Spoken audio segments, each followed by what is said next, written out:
મારી ભેગા બધા હતા એ ઉંમરવાળા હતા, હું સૌથી નાની હતી. હેમાબેન, જો આ જીવ કેવા હશે. વ્રજની વાત આવે એટલે બધાનું.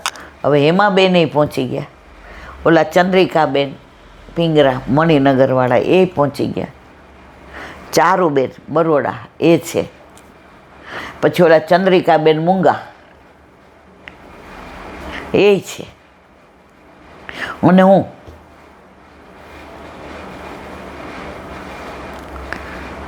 જાએગી? મેં કીધું હા. હેમાબેન કે હા વાળી અહીંયા જો, પછી તું છે ને ચાલતી નથી અને કોક ગાડી લઈ જતું હોય ને એટલે તું હાથ ઊંચો કરે એટલે તને બિહાડી દે છે, તું હાલવાની જ.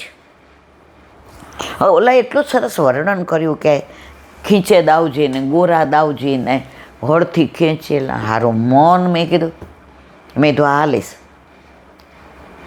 હેમાબેન મારા હાથ પકડી લીધો, એ કે હવે તારે હાલવું જ પડશે.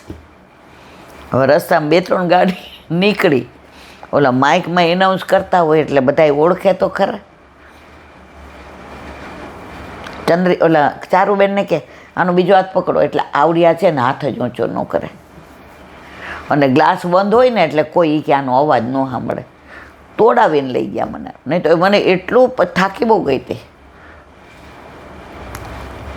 અને જે દર્શન કર્યા 2008માં તો ઓર નજાકત હતી. હવે જેમ જેમ દિવસો જાય છે ને એમ બધું તિરોહિત થતું જાય છે. પણ વ્રજમાં જાઓ તો જાઓ ખીચે દાવજે. ઘણી બધી એવી જગ્યા છે જ્યાં આપણે સૂકી પરિક્રમા કરીએ ને તો નથી જઈ શકતા. મુખરાઈ, રાવલ, જટારી ધામ, ચિંતામણી મહાદેવ, આ બધે થોડું વહેલું ઉઠીને ટાઈમ હોય તો. આ વખતે મેં કીધું જ છે મિલનભાઈને, મેં તો નહીં તો 2-3 જગ્યા તો આવા લઈ જ જાજો. કારણ કે તમે જારેજી ભરો 200 જણા, એટલે ક્યાંય એક જગ્યાએ વલ્લભને ભરો ને તો વલ્લભ તો બધા એક જ છે મારા વાલા. પછી તમે બધે દંડવત કરીને સર્વોત્તમ સ્તોત્ર કરીને ભોગ ધરીને નીકળી જાઓ તો આ બધો આનંદ લેવાનો. રસ્તામાં વ્રજવાસીને ઘરમાં ગરી જવાનું, ટોક લેવાનો, એના વ્રજના બધા ધોળ સાંભળવાના. વ્રજમાં જઈને તો હા બધો આનંદ લેવાનો. હા, જારીજી એકવાર વલ્લભને અવશ્ય ભરવાના. પણ તમે એક જગ્યાએ ભરો તો વલ્લભ કાંઈ જુદા જુદા છે. અહીંયા હું ઈલાબેન, પછી ઓફિસમાં ઈલાબેન જુદા, ટ્યુશન કરાવવા જાઉં ત્યાં જુદા. તો ભલે થોડો સમય હોય પણ અમુક આવા જગ્યાએ મેળ પડે તો અવશ્ય જાવું. તો રામઘાટ એટલે કે ખીચે દાવજી, મધુરાષ્ટક.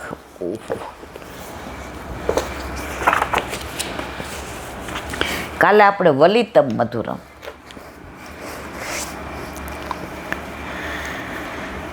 આજે શ્વાસ બહુ ચડે છે. વિવરણ: શ્રી કૃષ્ણ પ્રભુને કદી એકલા અટુલા કલ્પી જ ન શકાય.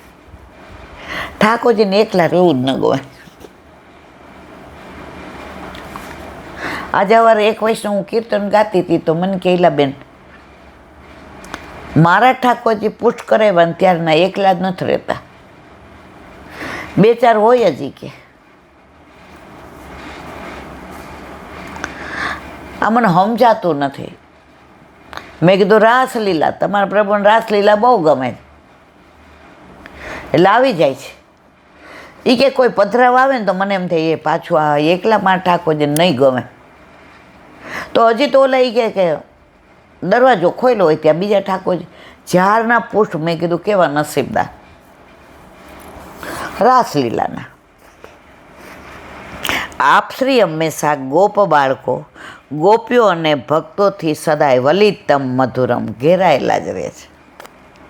આવો હે મહાભાગ્યશાળી પ્રજાંગનાઓ, જેના આનંદથી સમસ્ત દેવતાઓ ઈર્ષા કરે છે. ગોપીજનોનું બાલકૃષ્ણ સ્વાગત કરે છે. ભરપૂર સ્નેહ કરતા હતા તે જ બાલકૃષ્ણ ગોપીઓને કહે છે, કેમ આવ્યા? વેણુનાદ કરીને બોલાવ્યા. એક એક ગોપીએ નામ લે. ગોપીઓ બિચારી જે કામ કરતી હતી પડતા મૂકીને આવી. કોઈ રોટલા કરતી હતી, કોઈ ઘરવાળાને જમાડતી હતી, કોઈ બાળકોને ધવડાવતી હતી, કોઈ તૈયાર થતી, નીકળી જ ગઈ. મૂકી મૂકી ઘર કામ સૌ ગોપીઓ, વૃંદાતે વનમાં દોડી દોડી જાય. પ્રભુ કે એ આવ્યા, સ્વાગતમ મહાભાગે. પણ કેમ આવ્યા?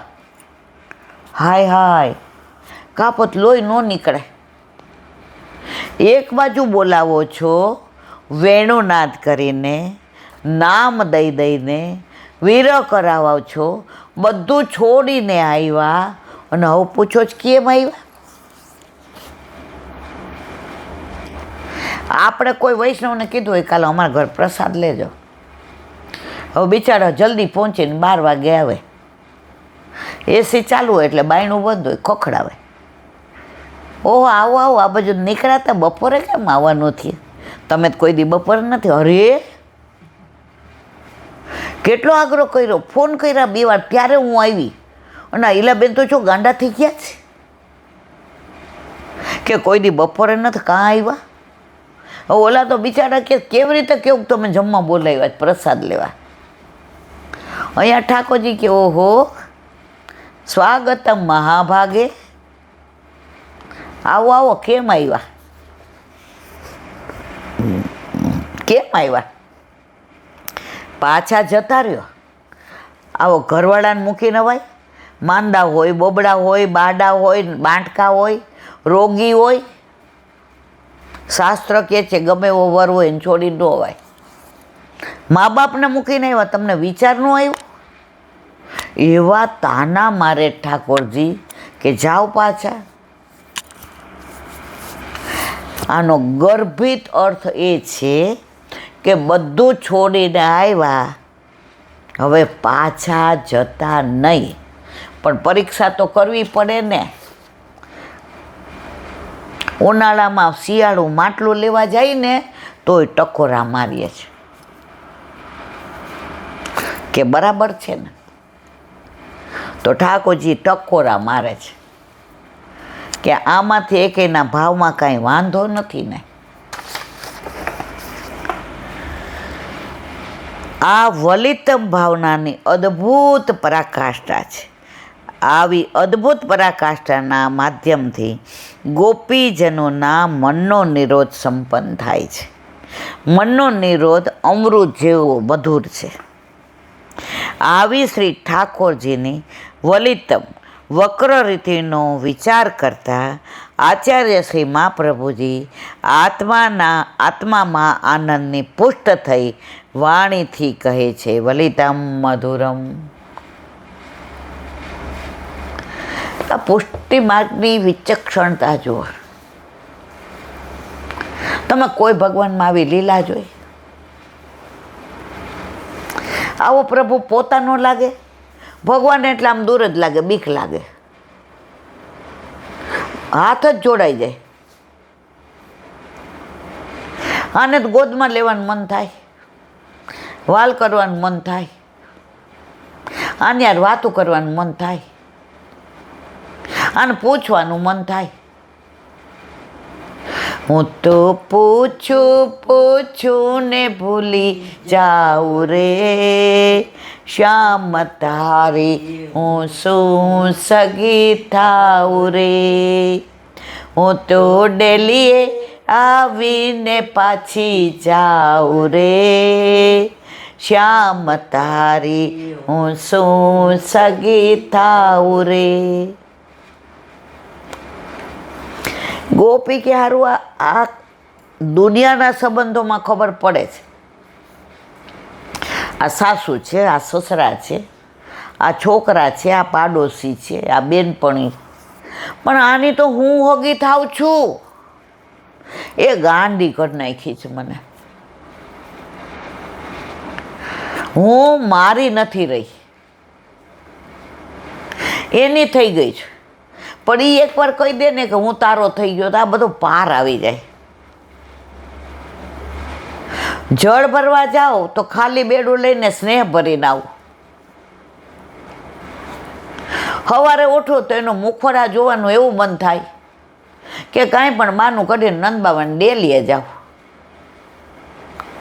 શરમય આવે કે સવારમાં કહેશે હું દોયડી આવી. બાનું એવું કાઢવું પડે કે પાછું અંદર જવાય. માં રવૈયો આપો ને, માં મેળવણ આપો ને.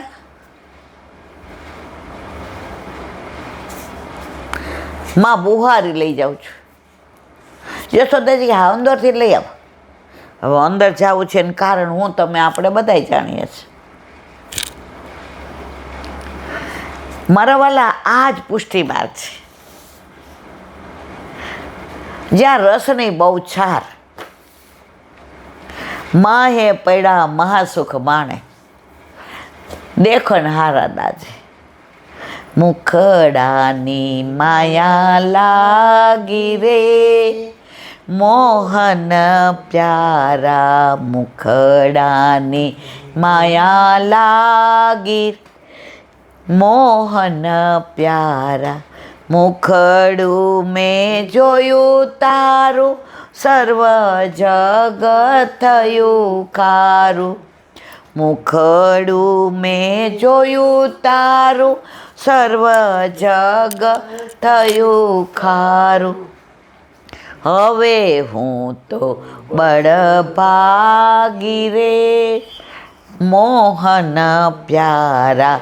મુખડાની માયા લાગી રે, મોહન પ્યાર.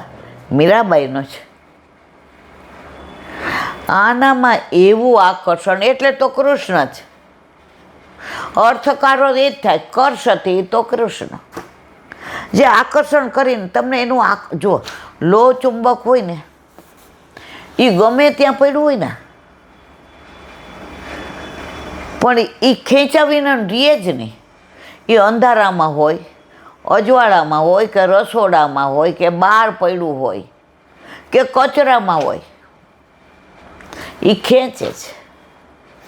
એના આનામાં એવું ખેંચાણ છે કે એકવાર પ્રભુ પુષ્ટ થઈને ઘરમાં આવે છે ને મારવાલા, પછી તમે તમારા નથી રહેતા. ધીમે ધીમે તમને ઘરમાં ઓછી આસક્તિ થઈ જાય છે. દીકરા વહુ વાળી ધીમે ધીમે ઓછી. જો શરૂઆતમાં તો આપણે એ જોઈએ, પણ ધીમે ધીમે આસક્તિ ઓછી થઈ. કાલે એક વૈષ્ણવને આઈસીયુમાં દાખલ કર્યા અને છેલ્લો સમય. હવે જરાક વાર ભાન આવે એટલે ભાભીને એમ કે ઈલાબેન આવ્યા, ઈલાબેન આવ્યા. તો એ ભાભીનો ફોન આવ્યો. ઈલાબેન કે તમને તો મને કાંઈ તકલીફ નથી. મને કે તો ગાડી મોકલું 5 મિનિટ. મેં તો હા કાંઈ વાંધો આવી જાઉં. કારણ કે એમના ઘરે હું ઘણી વાર સત્સંગ કરવા ગઈ હતી. અને મોટી ઉંમરના દીકરીથી વધુ પ્રેમ કરે, પણ અલૌકિક. હું ગઈને મેં જોયું ને, છેલ્લે કશુંય આપણને ખબર પડતી નથી. કોઈ આપણું નથી. અહીંયા બધું અબજોપતિ છે, બધું મૂકીને જવાનું છે. નાકની ચૂક ને હાથની બંગડી ને ગળાનું ને આય નહીં હોવા દે, નીચે નાખશે મારા વાલા. આના માટે આટલું બધું. એકવાર આ સમજ આવી જાય ને, પણ વલ્લભ કૃપા કરે તો હવે. બાકી હું તમે આપણે એવું જ માનીએ છીએ કે આપણે અમરપટ્ટો લખાવીને આવ્યા છીએ, આપણે કોઈ દી ઉપર જવાના ના. અને આ પ્રભુએ માયા કેવી મૂકી છે. અત્યારે આપણે બે બેઠા છીએ ને આપણે એવું જ માનીએ, ના ભાઈ હજી તો અમે હોરવા જીવવાના. હા, એક પળનો નથી ભરોસો, છતાંય રહીએ તો એવી રીતે 100 વર્ષ. જો એકવાર એ સમજણ આવી ગઈ કે એક પળનો ભરોસો નથી ને આ કાંઈ ભેગું નથી આવતું, પણ સ્મશાન વૈરાગ આવે. જોઈ આવ્યા હોય એટલે અઠવાડિયું દ્રશ્ય નજરે તરત, પાછા તરત પૂછીએ મારું પેન્શન જમા થઈ ગયું, લે બસ આવી ગયું.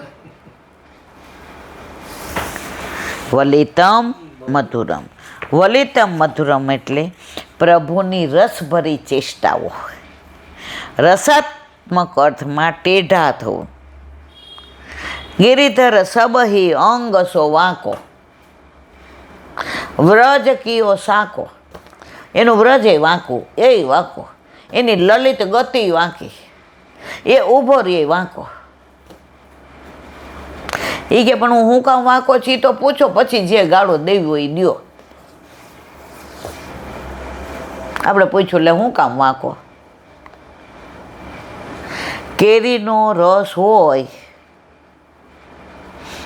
એ વાડકામાં નાખવો હોય તપેલીમાં, તો તપેલી ઊંધી કરવી પડે કે નહીં મારવાલા?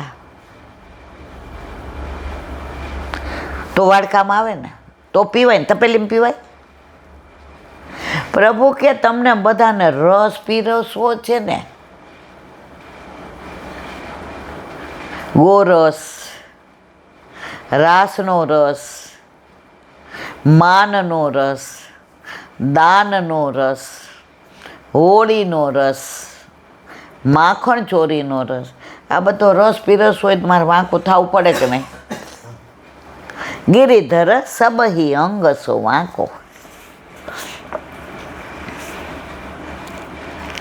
દોડવું વગેરે અદાઓ નિજજનોના આનંદને ઉત્પન્ન કરવાવાળીને વલિતમ કહે છે.